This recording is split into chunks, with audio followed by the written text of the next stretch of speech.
नमस्ते, आप देख रहे हैं न्यूज प्रो का फाइनेंशियल बुलेटिन। कभी मुंशी प्रेमचंद ने तनख्वाह के बारे में क्या कहा था?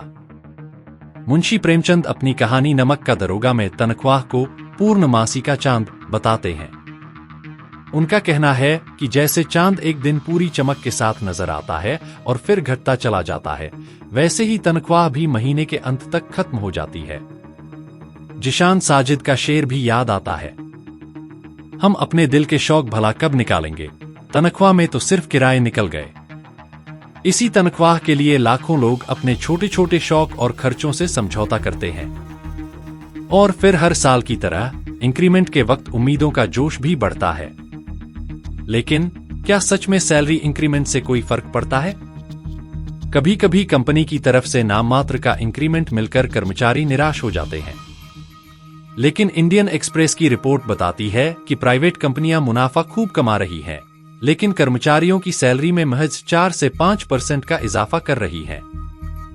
पिछले 4 सालों में कंपनियों का मुनाफा 4 गुना बढ़ा है, लेकिन सैलरी बढ़ोतरी का आंकड़ा बहुत कम है। सरकार क्यों चिंतित है? हाल ही में सामने आए जीडीपी आंकड़े बताते हैं कि देश में आर्थिक विकास दर में कमी आई है। अगर लोगों की कमाई नहीं बढ़ती है तो उपभोग में गिरावट आएगी, जिससे उद्योगों पर असर पड़ेगा। और इस गिरावट का सबसे बड़ा कारण वो है महंगाई और स्टैग्नेंट सैलरी इंक्रीमेंट। क्या सरकार इस पर कदम उठाएगी? सरकारी सूत्रों का कहना है कि निजी कंपनियों की सैलरी में मामूली बढ़ोतरी, खासकर महामारी के बाद के समय में आर्थिक वृद्धि में रुकावट डाल सकती है।